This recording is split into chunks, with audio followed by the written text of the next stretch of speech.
c'est un sujet intéressant. Normalement, j'espère que je vais vous présenter quelque chose avec du retard, mais qui va vous intéresser. Et donc, effectivement, comme je disais, ce syndrome du côlon irritable qui touche énormément de vos patients qui viennent en consultation chez vous, eh bien, il y a une chose sur laquelle tout le monde est d'accord, c'est que c'est un problème d'hypersensibilité viscérale. Alors, cette hypersensibilité viscérale peut être, je vais vous expliquer les mécanismes après, mais secondaire à soit une fermentation excessive, c'est la majorité en fait des cas de côlon irritable, soit une micro-inflammation de la paroi intestinale, un nombre quand même aussi considérable, soit l'aspect nerveux. C'est vrai qu'à une époque, on disait, ben voilà, les gens qui ont le côlon irritable, ce sont des gens stressés, ils doivent se calmer, et puis c'est tout. Alors, c'est plus compliqué que ça, même s'il est évident que l'aspect nerveux joue, bien entendu, un rôle. Alors, pour en revenir au mécanisme d'abord de cette hypersensibilité viscérale, on verra par après d'autres points pour expliquer le rôle du microbiote dans tout ça.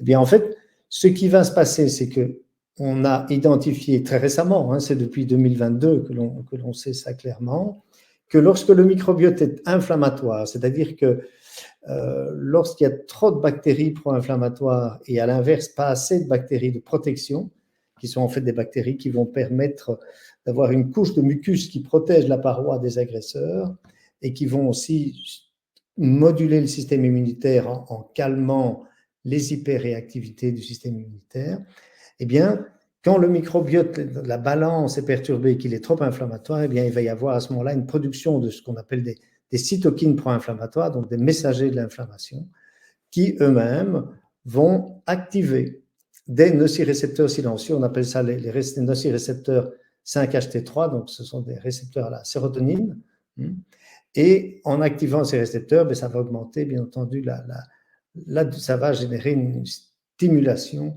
vers le cerveau sur les centres de la douleur. Il y a un autre mécanisme qui intervient, c'est en cas de fermentation excessive. Si on a un excès de bactéries de fermentation et ou un excès de candida, eh bien, ceux-ci vont produire des gaz, et cette distension intestinale va aussi aboutir à l'activation de ces nocicepteurs silencieux au départ, et qui sont activés et qui vont alors envoyer un signal de douleur vers le cerveau. Il y a un deuxième mécanisme qui est l'activation mastocytaire, c'est-à-dire que on a, et on voit ça ici, je vous montre avec la souris, donc on a ici au milieu représenté un mastocyte, donc qui est un type de globule blanc, et qui va produire l'histamine. Et cette histamine, comme vous le savez, peut générer un tas de manifestations qu'on appelle pseudo-allergiques d'ailleurs, avec des rougeurs, par exemple. Ça peut aussi donner des palpitations, des maux de tête, mais ça va aussi activer des nocicepteurs et ça va aussi donner des maux de ventre. Et donc, lorsque on va stimuler ces mastocytes, eh bien, ça va générer de la douleur. Et en fait, comment est-ce qu'on va stimuler ces mastocytes? Eh bien, il y a deux options. Soit de nouveau, comme tout à l'heure, un excès de bactéries inflammatoires par rapport aux bactéries de protection. C'est ce que vous voyez ici. Vous voyez les petites bactéries en rouge là, avec des petits filaments là derrière qui peuvent traverser la paroi, venir stimuler ce qu'on appelle des cellules dendritiques ou des cellules présentatrices de l'antigène qui vont justement présenter le fragment de la bactérie en question à certains types de lymphocytes, et ces lymphocytes vont produire alors des messagers de l'inflammation, donc des cytokines inflammatoires, on appelle ça, en l'occurrence l'interleukine 4, qui va augmenter la sensibilité du mastocyte. Autre mécanisme, ce sont les bêta-glucans des candidats. Donc les bêta-glucans, ce sont des déterminants de surface, donc ce sont des éléments à la surface des candidats, donc c'est le facteur antigénique, si vous voulez, des candidats, qui vont, lorsqu'il y a prolifération de candidats et passage de candidats, eh bien, ces bêta-glucans vont venir aussi se fixer sur des récepteurs de mastocytes et générer une hyperréactivité mastocytaire. Alors, c'est aussi très important dans un autre élément dont on va pas parler aujourd'hui, mais c'est le fameux syndrome d'activation mastocytaire. Beaucoup de gens pensent encore que c'est en général une insuffisance de production d'une enzyme qu'on appelle la diaminoxydase au niveau de l'intestin. Alors, c'est certain que dans un certain nombre de cas, ça arrive, et cette enzyme ne permet pas de dégrader l'histamine des aliments, Mais dans beaucoup d'autres cas, on est plutôt dans un autre problème. Ce n'est pas une question d'insuffisance en DAO, c'est une question d'hyperréactivité des mastocytes et que l'on retrouve dans les candidoses, dans des dysbioses inflammatoires. Et c'est ça qu'il faut, ce sont ces dysbioses qu'il faut évidemment traiter pour traiter le SAMA. Donc, on résume ici les deux mécanismes, microbiote inflammatoire, fermentation excessive, hypersensibilité des mastocytes et hypersensibilité viscérale. Ça, c'est le deuxième mécanisme. Et alors, maintenant, vous allez me dire, et le microbiote dans tout ça, vu que c'était quand même un peu le thème de ce webinaire, eh bien, on va justement voir comment il intervient à ce niveau-là. Donc, en fait, le microbiote, on considère que c'est un peu dans notre intestin une sorte de forêt tropicale miniature avec un nombre élevé d'espèces. On sait qu'on a identifié plus de 1000 bactéries et on n'en a pas 1000 chacun, on en a une centaine plus ou moins chacun. Et il y a normalement un équilibre entre ces différentes espèces. C'est ce qui permet d'avoir ce qu'on appelle un microbiote qui présente une diversité correcte, diversité voulant dire nombre de bactéries et équilibre entre les différentes grandes familles.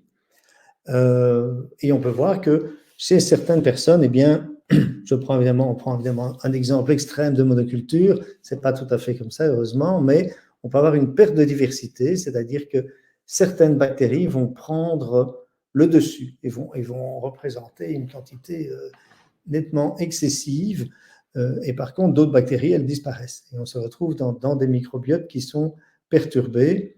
Alors, le pire, c'est évidemment d'avoir un excès de bactéries pro-inflammatoires, mais on peut aussi avoir parfois un excès de, entre guillemets, bonnes bactéries, mais qui sont des bactéries qui vont d'une part produire des acides gras à chaîne courte qui sont très très bien pour l'organisme parce qu'elles vont moduler l'inflammation à différents endroits dans le corps, mais par contre, ces mêmes bactéries vont produire de l'hydrogène en excès et vont pouvoir générer des SIBO, donc des proliférations. C'est ce qu'on appelle le SIBO, c'est-à-dire en anglais, ça veut dire Small Intestine Bacterial Overgrowth, c'est ce qui veut dire un excès de bactéries dans le petit intestin, dans l'intestin grêle, et ça peut générer des SIBO-hydrogènes, par exemple, ou méthane, enfin bref, on va en parler plus loin.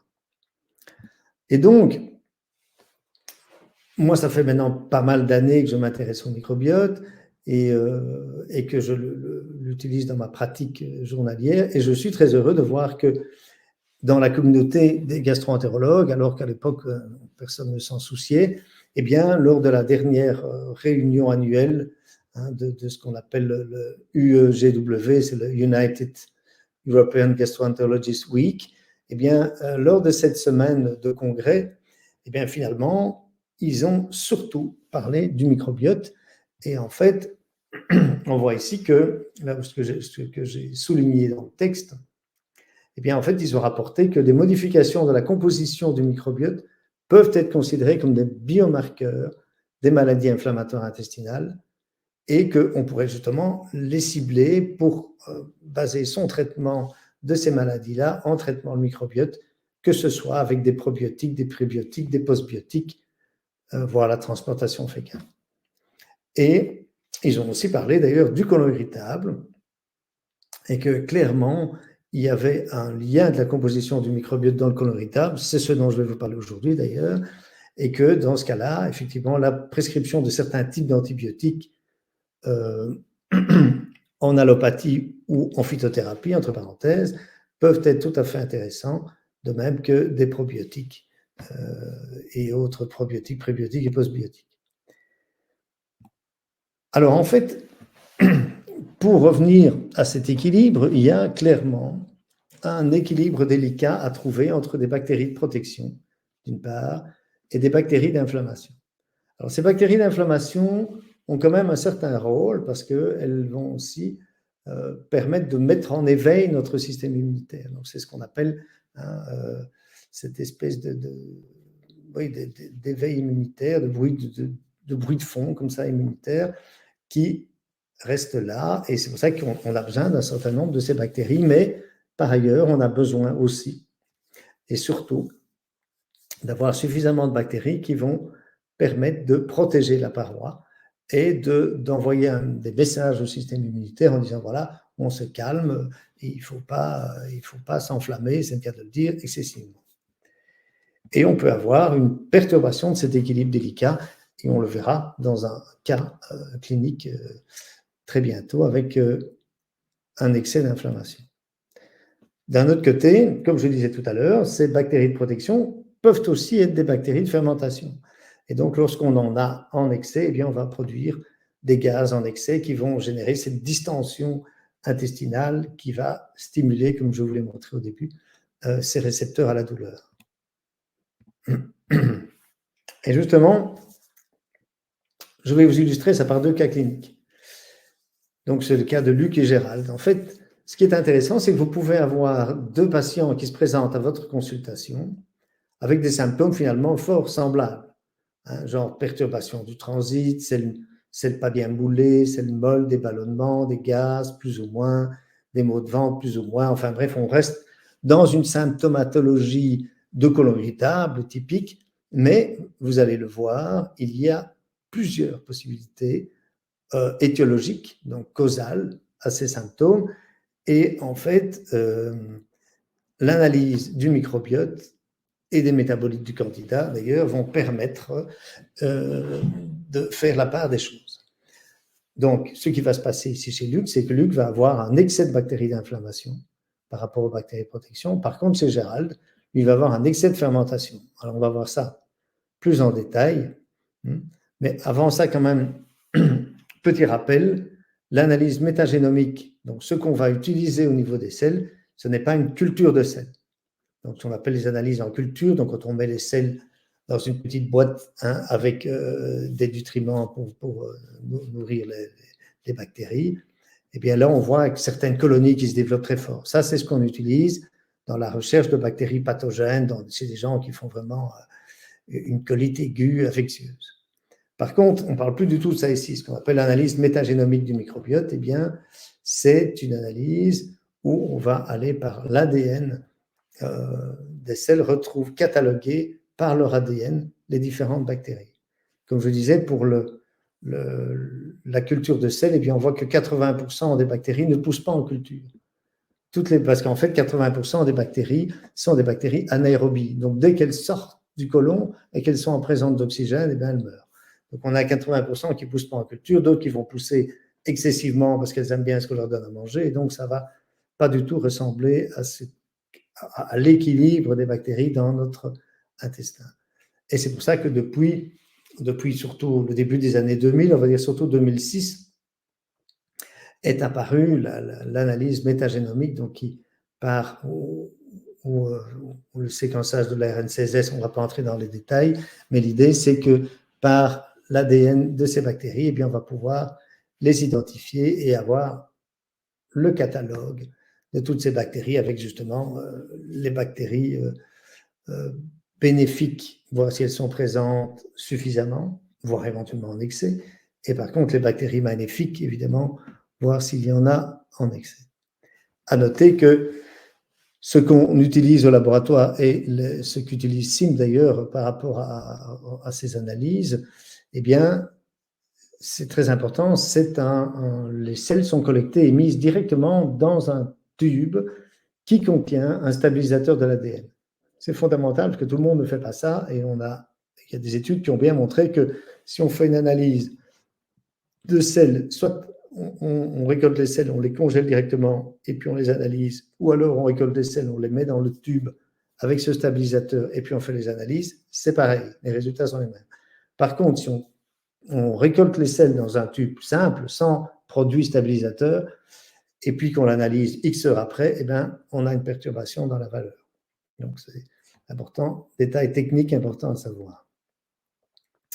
Alors, la micro-inflammation de la paroi. Donc, ça, c'est le cas de Luc, comme je vous disais, qui présente une symptomatologie, on va dire, diffuse de côlon irritable. Et avec ce séquençage du microbiote, eh bien, on va pouvoir identifier des bactéries ici qui sont des bactéries hyper importantes pour la protection de la paroi, en particulier le Faecalibacterium prausnitzii. Et on va pouvoir, d'un autre côté, identifier des bactéries en excès, qui sont des bactéries qui favorisent l'inflammation de la paroi, comme les Escherichia coli, les Klebsiella, les Proteus, les Enterobactères, mais aussi les alice-types, Alice-type, entre parenthèses, bactérie très intéressante, mais on en reparlera à l'occasion d'autres sujets, quand on parlera du sujet du gut, du fameux gut-brain axis. Les Alice-types, c'est une bactérie terriblement importante par rapport à la dépression, à l'anxiété, parce qu'on sait que c'est une bactérie qui, outre le fait de produire des cytokines inflammatoires qui arrivent au niveau cerveau et qui participent à la neuroinflammation, sont aussi des bactéries qui produisent une enzyme pour dégrader le tryptophane dans l'intestin. Et donc, ça veut dire que le tryptophane, comme vous le savez, précurseur de la sérotonine, est déjà dévié de sa route dès le départ.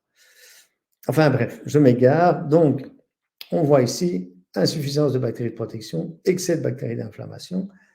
Et donc, pour aller un petit peu plus largement, les bactéries ici qui étaient en insuffisance, ce sont celles en rouge, les Faecalibacterium, les Roseburial, les Butyvibrio, qui sont des bactéries très importantes pour stimuler la production de mucus, justement, protecteur de la paroi, et la production de ces fameux acides gras à chaîne courte, qui sont des molécules qui vont diminuer l'inflammation, entre autres de la paroi intestinale, mais à d'autres niveaux dans le corps. On sait que ces acides gras à chaîne courte traversent l'intestin et vont agir au niveau pulmonaire, au niveau cutané, etc. Il y a d'autres bactéries qui jouent un rôle protecteur, les lactobacilles évidemment, qui vont produire du lactate et de ce fait vont acidifier l'intestin, ou le côlon plus exactement, et empêcher la croissance de bactéries inflammatoires qui n'aiment pas ce milieu plus acide dans le côlon, vont produire des bactériocines, donc carrément des antibiotiques naturels que nos bactéries peuvent produire pour tuer d'autres bactéries. Et alors les fameuses bifidobactéries qui sont extrêmement importantes parce que c'est eux qui sont les dégradeurs primaires. Donc ce sont ces bactéries qui vont être les premiers dégradeurs des fibres que vous mangez, bien souvent qui vont produire des métabolites qui ensuite vont être utilisés par exemple, le Faecalibacterium ou d'autres pour produire ces acides gras à chaîne courte. Donc c'est vraiment toute une chaîne alimentaire interne. Elles produisent aussi du lactate. Elles vont favoriser la production de mucus, un petit peu dégrader le lactose. Et alors, très important, ces bifidobactéries vont être des inhibiteurs de ce qu'on appelle les sérines protéases, qui sont des enzymes qui dégradent le mucus. Alors, on a un bel exemple ici, c'est une étude faite chez la souris, où en fait, on a transplanté un microbiote humain à une souris qu'on appelle gnobiotique, donc ce sont des souris qui n'ont pas de microbiote, à qui on implante un microbiote X ou Y. Et puis alors, on va nourrir cette souris avec ou sans fibres. Donc, il y a le groupe souris enrichi en fibres, le groupe souris qui ont une diète sans fibres. Et puis ensuite, hop, on leur inocule un microbe entérique. Et que voit-on? Eh bien, on voit que chez les souris qui ont un régime riche en fibres et qui ont beaucoup de bactéries protectrices, les vertes, là, oui, eh bien, elles ont une bonne couche de mucus qui fait que finalement, la bactérie, le pathogène en question qui est en jaune sur le dessin, n'arrive pas bien à accéder aux cellules intestinales et à enflammer l'intestin. Par contre, chez la souris qui avait un régime sans fibres, eh bien, on voit que les bonnes bactéries en vert, ben, il n'y en a quasiment pas. Et que du coup, du mucus, eh ben, il n'y en a quasiment pas non plus. Et que de ce fait, vous avez un accès possible des pathogènes qui vont enflammer l'intestin. Donc ça, c'est vraiment cet équilibre qui est très important.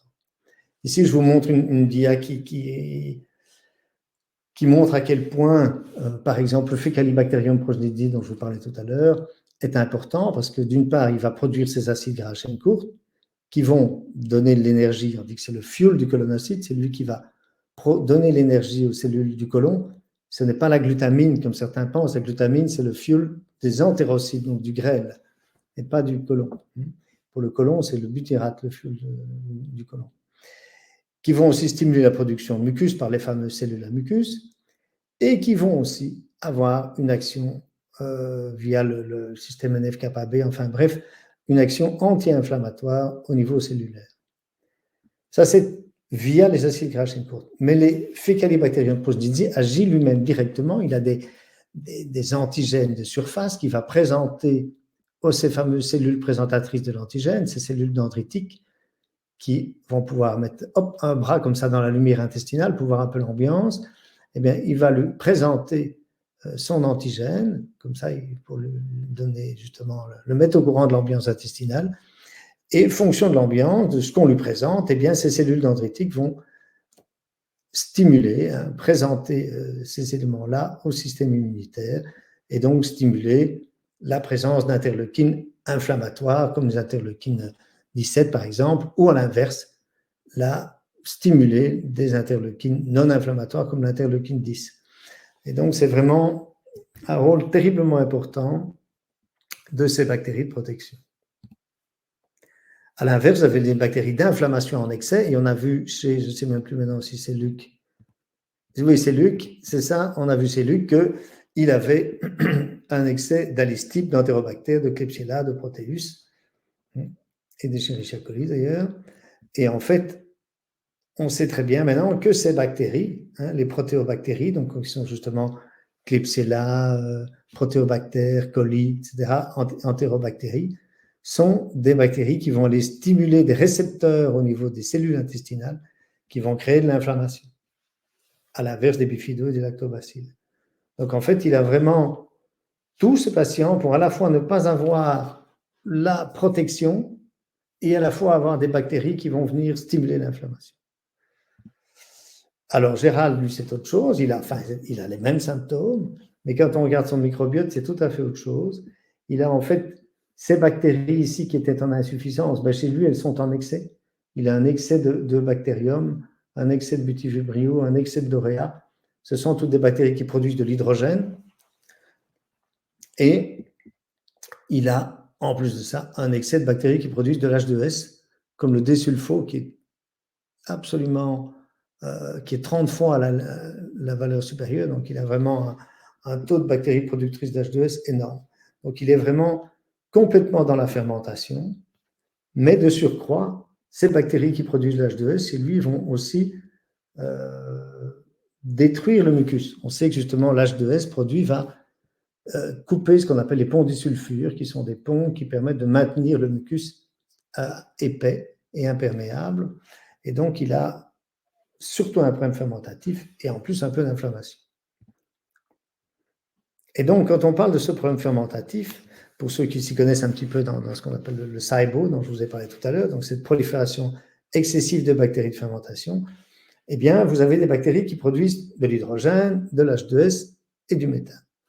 Et ce qui est très intéressant, c'est que on a identifié que dans le côlon irritable, justement, eh bien, les gens qui souffrent de ce qu'on appelle le SIBO représentent, d'après certaines études, 63% des côlons irritables, que ce soit le SIBO et le SIFO combinés, ça représente 63% des côlons irritables.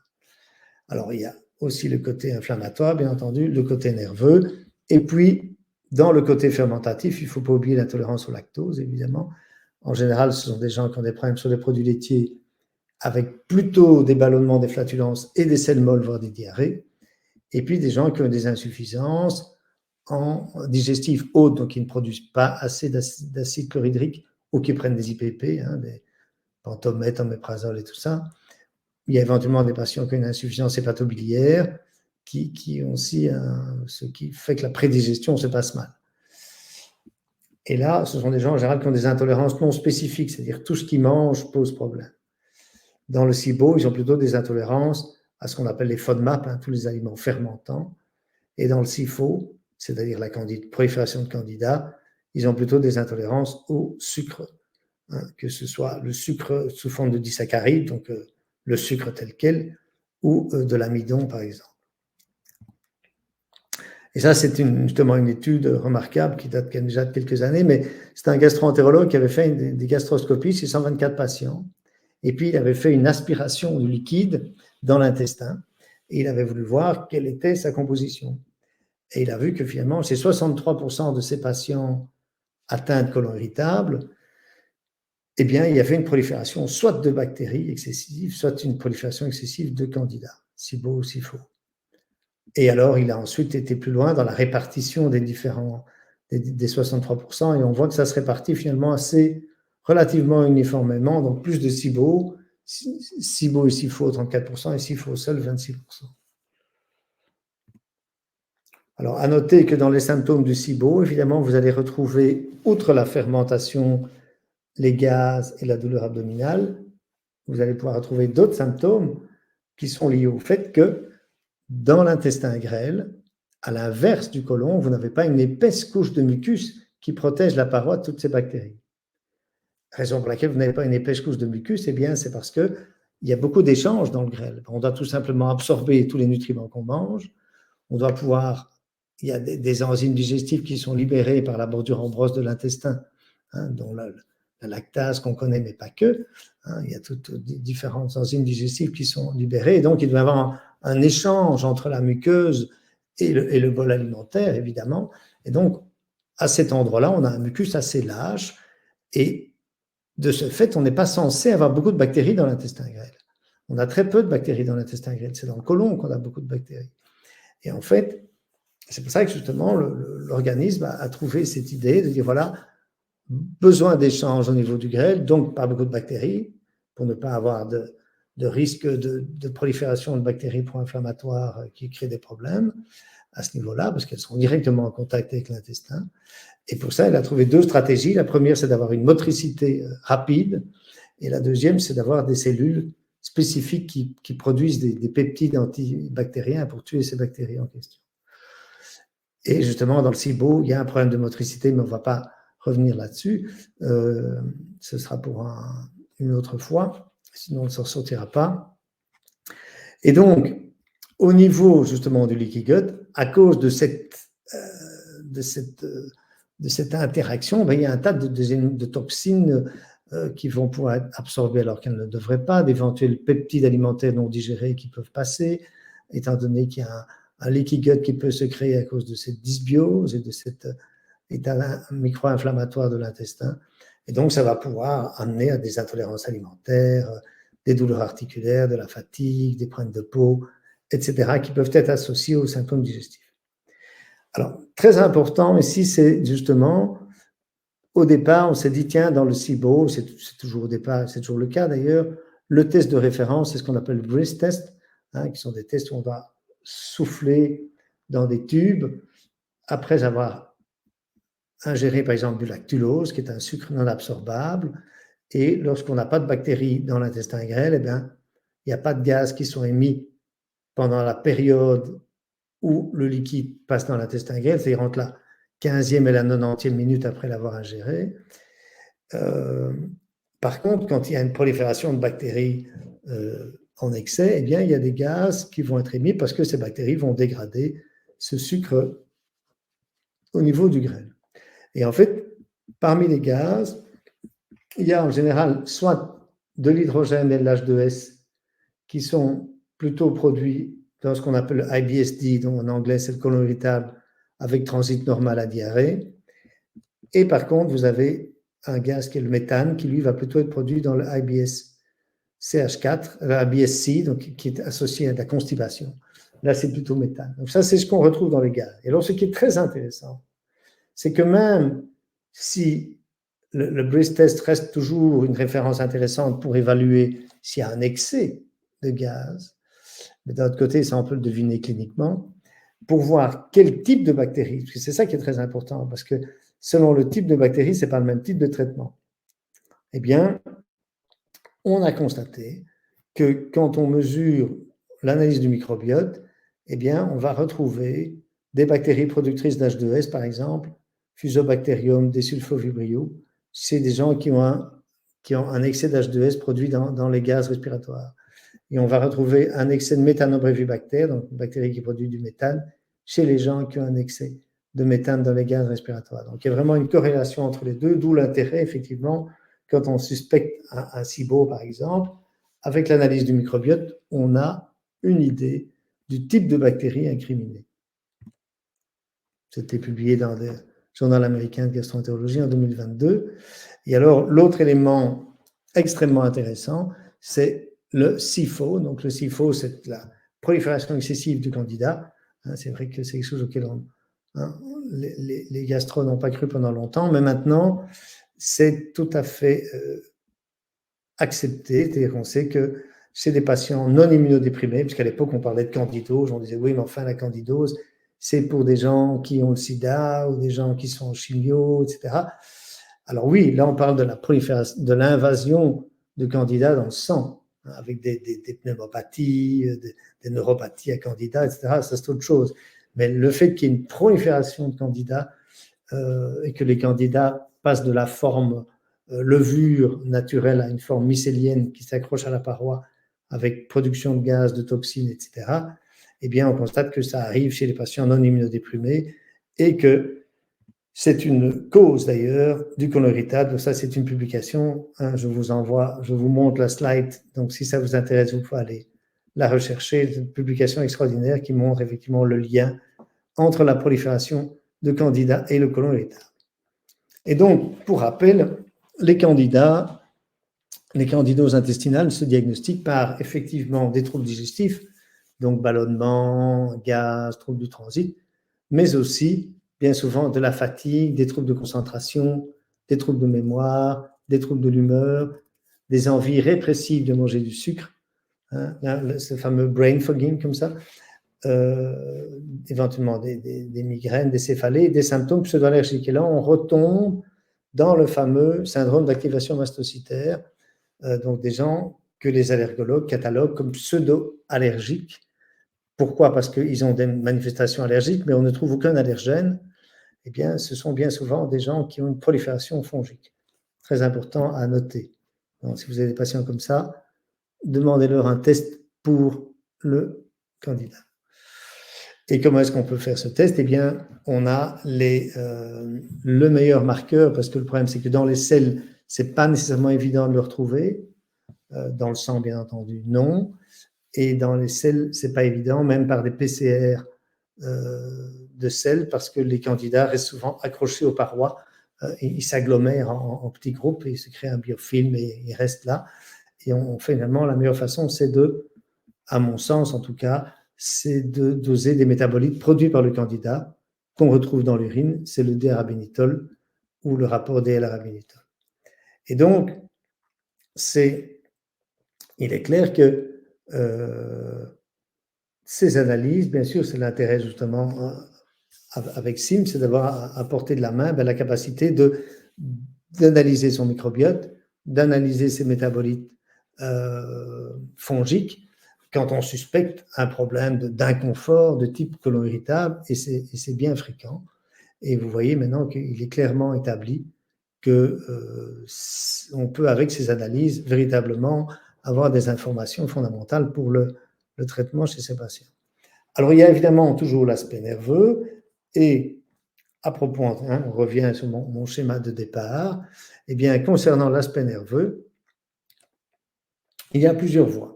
Il y a la voie émotionnelle directe, l'action directe, c'est-à-dire via le nerf vague. On sait qu'on peut avoir un impact de l'émotion sur le digestif. Mais alors, si on fait machine arrière, on voit qu'il n'y a pas que l'aspect direct. On sait que le stress et les émotions, via l'action sur la surrénale et la production de cortisol et d'adrénaline, peuvent générer une altération de la paroi intestinale au niveau des chaînes de mucus, qui fait que le mucus devient moins protecteur, si vous voulez, et de ce fait-là, il va y avoir de contact avec des bactéries pro-inflammatoires ou d'autres irritants d'ailleurs. Ça peut être des irritants de la lectine du blé, par exemple. Il y a des gens qui, finalement, quand ils mangent du blé, ils ont mal au ventre, ils arrêtent le blé, ils ont moins mal au ventre, ils pensent que c'est le gluten, mais en fait, ce n'est pas le gluten. C'est la lectine du blé parce que leur paroi intestinale n'est pas bien protégée. Idem, les fructans. Dans les fibres, peuvent de la même manière générer une inflammation quand elles arrivent à être en contact avec la muqueuse. Normalement, il y a du mucus qui protège ça, donc il n'y a pas de contact. Les tanins du vin rouge, par exemple, peuvent aussi enflammer. Les piments peuvent aussi enflammer. La bile, quand on mange plus gras, on produit de la bile et puis on peut avoir des acides biliaires. Quand ils arrivent sur une muqueuse qui n'est pas bien protégée, peuvent enflammer. Donc tous ces éléments-là, évidemment, vont créer une micro-inflammation de la paroi, une activation des récepteurs sérotoninergiques ou mastocytaires, et donc évidemment une hypersensibilité viscérale en plus de l'action directe.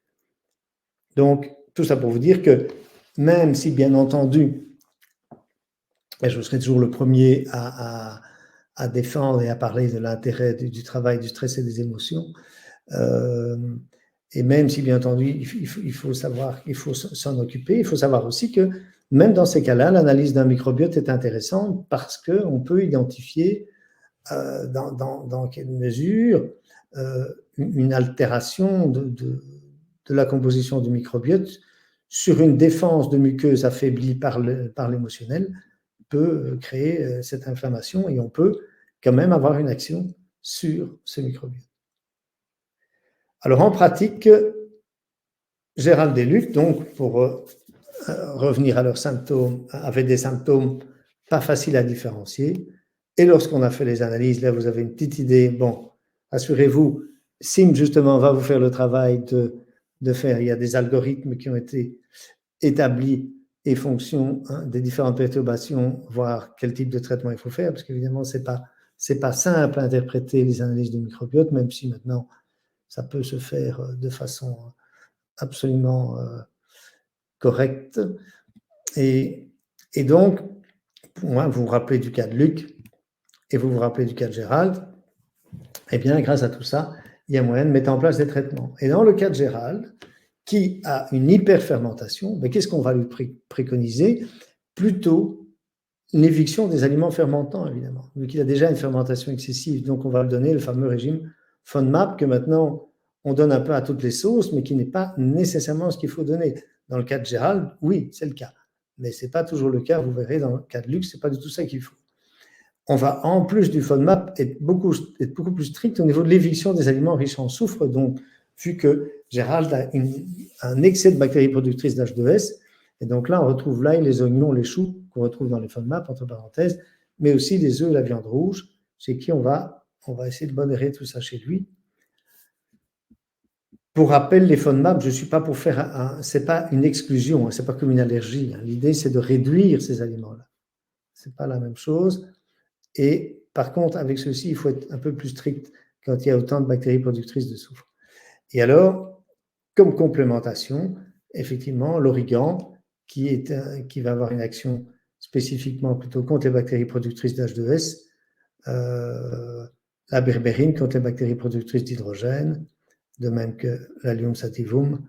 Enfin bref, donc ça, c'est le genre un thérapeutique qui sera fait à base de ces produits-là. Et chez Luc, par contre, ce n'est pas du tout la même chose. Et chez lui, il a un déficit total en bactéries de protection. Donc, lui, il a intérêt d'avoir un régime plutôt plus riche en prébiotiques, avec des aliments riches en bêta-glucans, en amidons résistants, des polyphénols, des fructooligosaccharides, etc. Tout ça vous sera détaillé, évidemment, et en galacto-oligosaccharides. Et une complémentation spécifique qui va contenir chez lui plutôt une association de prébiotiques, de probiotiques et d'oméga 3. Donc, on est tout à fait dans des traitements différents. Alors ici, il y a encore quelques références scientifiques que vous pouvez lire, bien entendu, et je vais repasser la parole à Nicolas. J'ai essayé d'être relativement rapide, j'espère que je ne l'ai pas été trop, vu qu'on a démarré avec pas mal de retard. Donc voilà, je repasse la parole à Nicolas. C'était très bien. Parfait. Je vais juste hop, partager moi-même l'écran. Hop, voilà. On voit bien mon écran là? Oui, très bien. Ouais, parfait. Donc voilà, j'ai déjà vu des questions qui se mettaient dans le chat où faire l'analyse. Moi justement ici, ce que je vais vous présenter en fait, c'est SIMP. Donc SIMP, en fait, c'est un outil complémentaire que vous pouvez utiliser pour justement faciliter l'accès à tout un panel d'analyses de biologie fonctionnelle non invasive, dont l'analyse du microbiote. Les analyses sont réalisées au laboratoire LIMS, avec lequel on travaille. Et nous, ce qu'on fait, c'est qu'on permet vraiment, pour ceux qui ne travaillent pas encore avec ces analyses et qui aimeraient pouvoir commencer à le faire, et comme vous avez vu, c'est en effet pas évident de commencer avec une interprétation d'un microbiote, par exemple, d'avoir voilà, une solution qui facilite déjà la logistique et aussi l'interprétation. Et donc, comment ça fonctionne? Notre but, c'est vraiment d'aider à identifier s'il n'y a pas de déséquilibres biologiques qui peuvent expliquer les symptômes d'un de vos patients. Et pour cela, définir la bonne analyse de biologie fonctionnelle à réaliser pour pouvoir en fait expliquer les différents déséquilibres qu'on a vus au travers d'un rapport simplifié.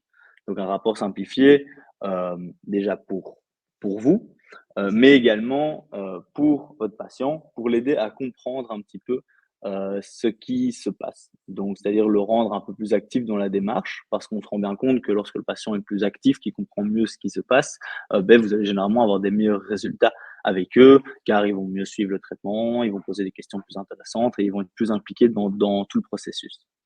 Et donc, le rapport qu'on crée, à la fois, va vraiment essayer d'être le plus prescriptif possible sur ce qui peut être fait en fonction de tous les déséquilibres qu'on a observés. Parce que comme vous voyez, d'une bactérie déséquilibrée à l'autre, les recommandations vont fortement varier, mais aussi de vraiment amener de la compréhension autour de ce qui se passe. C'est-à-dire qu'on va vraiment expliquer, quels sont les déséquilibres, qu'est-ce qu'ils peuvent expliquer au niveau de vos symptômes, quels sont les mécanismes qui se passent derrière et qu'est-ce que vous pouvez faire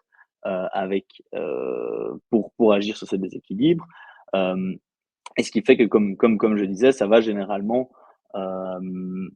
plus marquer le patient, vraiment se dire, OK, ici je comprends ce qui se passe, j'ai vraiment envie de changer mes habitudes quotidiennes. Donc nous, c'est vraiment ce qu'on a remarqué parce que les analyses peuvent être faites au travers d'un professionnel de santé, mais elles peuvent aussi être faites directement par le client qui vient en direct chez Simp commander ses analyses. Et derrière, souvent, ils sont motivés d'être suivis par quelqu'un. Donc, ils viennent nous voir, ils font les analyses et puis derrière, ils nous disent « Ah oui, mais maintenant, j'aimerais bien être suivi par un professionnel justement pour venir agir sur tous ces déséquilibres qu'on a. » Ça, c'est un petit peu le concept de base.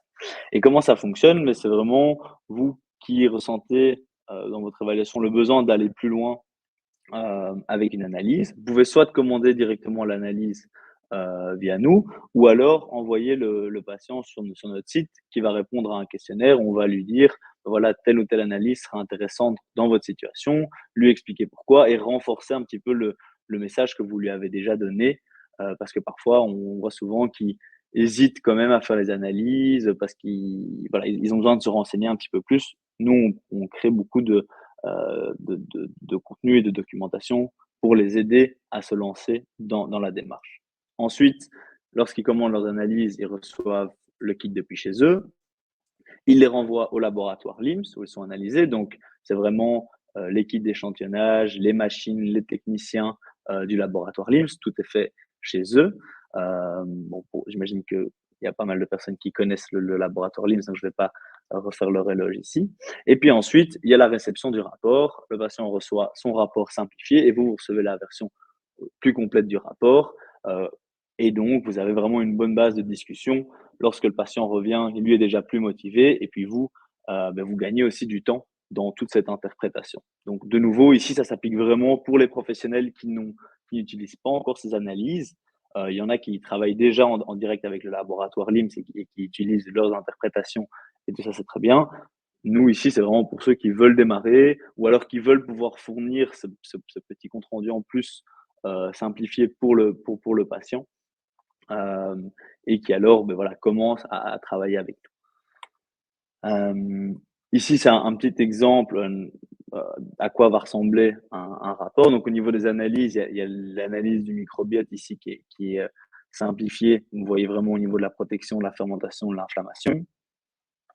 L'ensemble des bactéries est évidemment présenté dans le rapport complet. Ici, c'est vraiment un résumé. Cette personne avait aussi fait un test de la candidose et une analyse du profil du cortisol salivaire. Et donc, d'un côté, on voit les résultats de l'analyse, et puis de l'autre côté, on voit qu'est-ce que la personne peut faire vraiment au niveau, qu'est-ce qu'on va recommander au niveau alimentation et au niveau supplémentation. Et donc, ça, vous recevez, vous gagnez beaucoup de temps à l'interprétation et vous pouvez vraiment vous focaliser sur aider le patient à venir appliquer tout ça et incorporer ceci dans l'approche globale que vous avez déjà avec le patient. Donc voilà, donc maintenant juste pour revenir, voilà comment on aurait simplifié l'interprétation des deux cas qu'on a vus ici. On voit vraiment que d'un côté, on a un vrai problème de fermentation excessive, mais bon, il y a aussi un petit peu d'inflammation comme ça a été expliqué. Et de côté de Luc, on est vraiment sur une inflammation excessive. Et donc après, voilà, quels sont les produits qui vont être recommandés, produits que vous pouvez évidemment adapter. Le but, c'est d'ici de vous faire gagner du temps en disant, voilà, compte tenu de tous les déséquilibres qu'on a vus, voilà la liste la plus intéressante à proposer au niveau supplémentation. Et puis, voilà, au niveau régime dont on a déjà discuté. Si vous voulez commencer à travailler avec Simp, c'est assez facile. Vous allez soit sur simp.be, vous verrez, il y a un onglet professionnel. Et là, vous pouvez prendre contact avec nous ou directement via le QR code. On enverra aussi le lien avec le replay dans le mailing. Comme ça, vous faites un appel avec notre équipe. On vous explique un petit peu comment ça fonctionne. C'est assez simple. Et alors là, vous pouvez démarrer, envoyer vos patients et leur faire les analyses que vous avez envie de faire au niveau non-invasif. Et voilà, c'était tout de mon côté. Merci pour votre écoute. Je vais repasser à Solène. Ouais, merci à votre présentation à vous deux. Tout était très clair. Il y a en effet eu quelques questions, donc je vous laisse regarder ça très rapidement le temps que je présente la plateforme de mon côté, donc la plateforme Simplicure. Comme vous avez... Vous m'entendez ? Je peux répondre là ? Dans une petite seconde. Une petite seconde seulement. Je présente juste la plateforme Simplicure pour ceux qui éventuellement ne connaissent pas encore cet outil qui permet de simplifier les recommandations de compléments alimentaires que vous pouvez faire à vos patients, donc éventuellement à la suite d'analyse. Au niveau de la supplémentation, nous, on s'occupe de simplifier les recommandations, un gain de temps également pour vous en tant que professionnel. Alors, je vais vous partager mon écran pour vous montrer tout simplement rapidement comment ça fonctionne. Hop. L'idée de cette plateforme, c'est que vous allez y retrouver, alors ça charge, partager, hop. Vous allez retrouver plus de 80 laboratoires sur la plateforme. On a plus de 1300 références de produits sur l'outil. Vous créez une recommandation avec des produits de différents labos si vous le souhaitez et vous envoyez tout aux patients. Donc, pour faire une recommandation, c'est très simple. Vous allez sur Nouvelles recommandations. Vous allez pouvoir ajouter donc des produits de différents labos. Donc, si par exemple, on reprend un peu les 15 patients qui ont été énumérés, celui de Gérald, où on proposait après de la berbérine, de l'origan, il y avait de l'extrait de pépins de pamplemousse, si je ne dis pas de bêtises, vous allez pouvoir chercher berbérine et voir les différents produits qui sont proposés. Si vous avez des laboratoires favoris, sélectionnez la berbérine du labo que vous préférez. Au niveau des fiches produits, vous avez toujours un descriptif de toute façon, la formulation, donc avec les dosages bien sûr, et tout ce qui est conseil d'utilisation. Pour l'ajouter à la recommandation et donc le recommander à votre patient, vous cliquez tout simplement sur « Ajouter ». Et du coup, de cette manière, vous allez pouvoir créer une recommandation adaptée aux besoins du patient sur une seule et même plateforme. Donc, pareil pour l'origan, vous allez fonctionner de la même manière. Par exemple, si vous voulez prendre ici de chez Herbes et Tradition, vous allez pouvoir sélectionner les différents produits adaptés. Une fois que c'est fait, vous sélectionnez la personne à qui vous souhaitez envoyer la recommandation, le test, et vous n'avez plus qu'à cliquer sur « Envoyer ». Dès que vous allez cliquer sur « Envoyer », votre patient reçoit un mail avec sa recommandation digitale en quelque sorte et il n'a plus qu'à faire sa commande. Dès qu'il passe sa commande, ensuite il reçoit directement les différents produits chez lui en un seul colis. Donc, je vais vous montrer un peu comment ça se présente. Pour le patient, quand il reçoit son mail, il clique le lien, il va arriver sur cette page-ci, donc il voit les produits que vous avez recommandés. Il n'a plus qu'à faire continuer vers le paiement pour, du coup, comme je le disais, tout recevoir directement chez lui. Donc, c'est très simple d'utilisation pour vous en tant que professionnel, pour vos patients également. C'est très simple pour acheter les différents produits que vous avez recommandés. Donc, l'observance est meilleure. La conversion sur les recommandations que vous faites est nettement supérieure. Vous allez pouvoir suivre ensuite les recommandations que vous envoyez à vos patients. Vous pouvez créer des protocoles. Donc, si par exemple, vous avez un protocole syndrome du côlon irritable, vous pouvez le créer, l'enregistrer et après l'utiliser de manière beaucoup plus simple et plus rapide. Donc, voilà pour ceux qui ne connaissaient pas encore l'outil. Je vais revenir ici sur la présentation. Hop. Pour rappeler les quelques points que je viens d'adresser. Donc, Simplicure, c'est une plateforme qui regroupe plus de 80 laboratoires. Ça vous fait gagner du temps. Pour vos patients, c'est beaucoup plus simple aussi. Vous pouvez également faire profiter de certaines réductions à vos patients sur leurs commandes. Et donc, c'est une plateforme qui est entièrement gratuite pour ceux qui ne connaissent pas. Je vais vous envoyer directement l'offre ici pour l'inscription si jamais. Et je vous invite aussi aux prochains événements. On propose beaucoup de webinaires. Donc, ce jeudi, On fait un webinaire avec Christian Boyer qui nous a beaucoup aidé tout à l'heure sur le système endocrinien et sur le rôle du microbiote dans la symphonie hormonale. Et ensuite, on fera un autre webinaire la semaine prochaine sur la ménopause. Donc, je vous invite à vous inscrire également. Vous pouvez vous inscrire directement depuis la plateforme. Et donc, on va pouvoir passer aux questions. Hop là. OK, alors, oui, je vais répondre à quelques questions. Il y en a quand même quelques-unes, donc je ne vais pas répondre à tout. Mais je vois ici dans les dernières. Donc, Sonia qui pose la question, en cas de candidose chronique avec forte suspicion de SIBO, faut-il traiter d'abord la candidose ou les deux en même temps? Les deux régimes en simultané sont hyper restrictifs. Voilà. Et les supplémentations sont énormes. Donc, pour déterminer quel SIBO il s'agit, l'IM, c'est la meilleure solution. Point d'interrogation, les conseils quant au traitement spécifique, point d'interrogation. Donc, en fait, justement, mais c'est tout l'intérêt, justement, de SIMS, c'est que, bon, SIMS, ce sont les analyses faites chez LIMS, hein, mais vous avez ici, on a mis en place un algorithme qui vous permet d'avoir tout un suivi de traitement, tout un programme de traitement dans le régime et dans la complémentation, y compris chez un patient chez qui on va retrouver une prolifération de candidats dans le test urinaire et un SIBO dans le microbiote. Donc, tout ça est prévu au programme et donc vous aurez effectivement un programme qui tient compte, qui fera un peu la synthèse des deux éléments. Donc, ça, c'est justement un des intérêts dans ce que Nicolas disait tout à l'heure, dans l'aide qui est apportée. Alors, j'ai aussi une question de Jazia. Quelle est l'analyse à faire en premier lieu chez ce type de patient? LBP, zonuline, test d'intolérance alimentaire, métagénomique. Donc, de nouveau, moi, je pense que en cas de côlon irritable, pour moi, les deux tests à faire en premier lieu, c'est le microbiote et les métabolites organiques du candidat.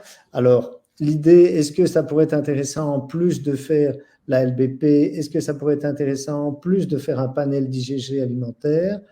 Alors, je dirais que le panel d'IgG alimentaire, bon, déjà, il faut savoir l'interpréter, c'est très complexe. Ce n'est pas parce qu'on a des IgG alimentaires qu'on a un problème sur l'aliment. Il faudrait faire toute une conférence sur le sujet, mais ça peut l'être.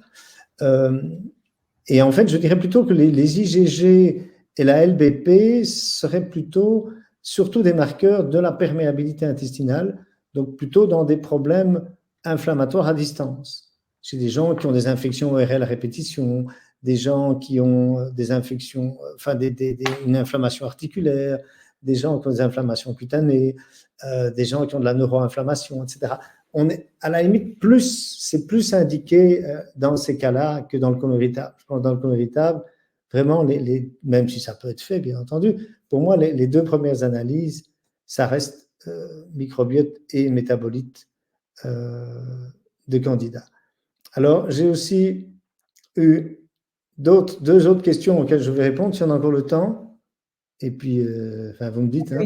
Oui, non, pas de souci. Allez-y. Ici, c'est une personne qui ne mange pas, c'est une question d'Anne-Marie. Quelqu'un qui ne mange pas de lait, quasi pas de gluten, qui cuisine beaucoup, peu sucré, mais qui se plaint de ballonnement à outrance, un inconfort digestif type côlon irritable, voire parfois des remontées acides. Que peut-on penser en dehors de son stress qui est évident? Eh bien, alors il est tout à fait possible que cette personne, donc de fait, elle ne mange déjà pas de lait, c'est sans doute très bien, peu de gluten aussi, peu de sucre, mais donc il est alors très possible que soit elle ait une fermentation excessive sur des aliments fermentants qui ne sont pas ceux-là, en particulier certains types de légumes, de fruits, etc., légumineuses et autres, et ou qu'elle ait un état inflammatoire, justement, qui peut être lié à son stress, comme j'ai dit tout à l'heure, que le stress peut avoir un impact sur la dégradation du mucus et sur le fait que des bactéries inflammatoires, si en plus elle a trop de bactéries inflammatoires, puissent accéder à la paroi. Donc, de nouveau, chez cette patiente, je crois que de faire une analyse de microbiote et de candida, parce qu'il n'est pas, c'est pas parce qu'elle ne mange pas de sucre qu'elle n'a pas de candidose. Il faut savoir que les proliférations fongiques sont fortement liées au stress, à la faiblesse immunitaire, évidemment à la prise d'antibiotiques, etc. Mais indépendamment de la prise de médication, quelqu'un qui est fatigué, stressé, qui en plus éventuellement génétiquement a mutation du FUT2. Enfin bon, il y a un tas de facteurs qui peuvent très bien faire qu'on développe du candida même si on mange peu de sucre. Ça, c'est une chose à savoir. Donc, je pense, pour répondre à la question d'Anne-Marie, je crois que de nouveau, on se retrouve avec ces deux tests. Et alors, une dernière question de Marit. Donc, il me pose deux questions. Un nez rouge permanent est-il associé à un type de bactérie intestinale? Alors ça, je ne pourrais pas le dire. Peut-être, mais en tout cas, je n'en suis pas au courant. Par contre, on sait qu'un nez rouge permanent, c'est une réaction vasculaire. C'est un problème au niveau vasculaire, au niveau du nez. Alors, est-ce que c'est lié à un phénomène histaminique ou pas? C'est pas impossible. Et de ce fait-là, est-ce que c'est lié au microbiote? C'est possible. Deuxième question, est-ce que les diverticuloses peuvent être dues à des flatulences? Non, je ne pense pas. Les diverticuloses proviennent pour des raisons différentes que je ne vais pas entrer dans les détails ici. Et par contre, le microbiote est évidemment important parce qu'on sait qu'il y a beaucoup de gens qui finalement vont mourir avec des diverticuloses sans même qu'on sache qu'ils avaient des diverticuloses parce que ça reste asymptomatique toute leur vie. Par contre, si il y a un microbiote inflammatoire qui se crée dans un diverticule, évidemment, ça peut générer des diverticulites et c'est ça le problème. Voilà. Je ne sais pas s'il y a encore une question fondamentale à laquelle vous voudriez que je réponde, mais sinon… Dans la rubrique questions, il y avait juste une ou deux questions qui étaient venues se mettre aussi, notamment, donc vous aviez parlé de la glutamine pour le grêle et d'un autre acide aminé pour le côlon. Est-ce que vous pourriez préciser lequel? Alors, en fait, pour le grêle, effectivement, la glutamine. Pour le côlon, c'est le butyrate. Donc, c'est un acide gras chaîne courte, qui est vraiment… C'est les cellules enfin, les colonocytes se nourrissent de butyrate. Merci. Il y avait des questions. Alors, il y a pas mal de questions concernant le prix des analyses. Donc là, du coup, on vous donne… j'ai coupé l'herbe sous le pied. On vous donne la liste avec tous les prix. Après, les prix sont affichés pour les patients lorsqu'ils répondent au questionnaire. C'est-à-dire qu'ils répondent d'abord au questionnaire pour qu'on explique voilà, quelles analyses vont être intéressantes à réaliser pour pas faire toutes les analyses, étant donné qu'elles ont quand même un certain prix. L'analyse du microbiote est aux alentours de 200 €. Il y a une réduction pour les professionnels de santé, mais voilà, tout ça est expliqué. C'est pour ça qu'il n'y a pas une liste des prix qui est donnée ici. Si vous allez sur sim.be ou sim.co et que vous allez sur professionnel nutrithérapeute, j'ai vu qu'il y avait apparemment des 404 erreurs, mais j'ai revérifié, moi je n'ai pas l'erreur. Vous pouvez toujours m'envoyer un mail si jamais vous retombez encore sur l'erreur. Là, vous pouvez prendre un rendez-vous avec nous et on vous explique justement la liste des prix et le fonctionnement. Voilà, juste clarifier ça. Bon, alors il y a encore plein de questions, mais je pense qu'on ne va pas… Il y a toujours beaucoup de questions. On ne peut jamais répondre à tout, malheureusement. On ne peut pas répondre à tout. Alors justement, quelqu'un me pose la question, les oméga 3 sont moins pertinents dans le cas de Gérald? Alors effectivement, quelque part, parfois, on peut penser qu'on peut donner des oméga 3 à tout le monde, et ce n'est pas complètement faux d'ailleurs. Maintenant, de fait, c'est moins pertinent parce qu'on va surtout, et ça justement, ça fait partie des algorithmes qui sont utilisés, on va surtout utiliser les oméga 3 dans certaines perturbations du microbiote plus spécifiques au niveau des différents types de bactéries, parce qu'on sait que les oméga 3 vont agir comme cobiotiques, comme on appelle ça, au niveau de certains types de bactéries. Et donc, c'est pour ça que ça a été recommandé chez l'un et pas chez l'autre. Alors, préciser ce qu'est la LBP. Donc, la LBP, c'est la protéine porteuse, c'est la binding protein, d'où le BP, de ce qu'on appelle les LPS. Donc, ils sont ces fameuses endotoxines qui se trouvent sur la paroi des bactéries gram-négatifs, des bactéries en général plutôt pro-inflammatoires, et qui, lorsqu'elles traversent la paroi, peuvent générer un tas de phénomènes inflammatoires à gauche et à droite dans le corps. Au bout de combien de temps peut-on réintroduire les FODMAP après une période d'éviction? Alors, de nouveau, ça, c'est très variable, et d'où l'intérêt, effectivement, d'analyser le microbiote et de pouvoir traiter le microbiote et de pouvoir diminuer l'excès de bactéries de fermentation, parce que forcément, si on ne traite pas ce microbiote, eh bien, ça va être beaucoup plus compliqué de réintroduire des FODMAP. Et alors, je crois que l'idée est la suivante, c'est que quand on évite assez fortement les FODMAP au début et avec le traitement en phytothérapie, etc., qui est donné, et qu'on a une amélioration, à ce moment-là, on réintroduit petit à petit, comme vous disiez, réintroduction progressive des familles. En effet, je crois qu'on va réintroduire certains aliments, et ça, justement, c'est aussi mentionné dans ce qui est envoyé par SIMP, c'est que SIMP a fait la part des choses entre des FODMAP, très FODMAP, et des FODMAP peu FODMAP, si je puis dire.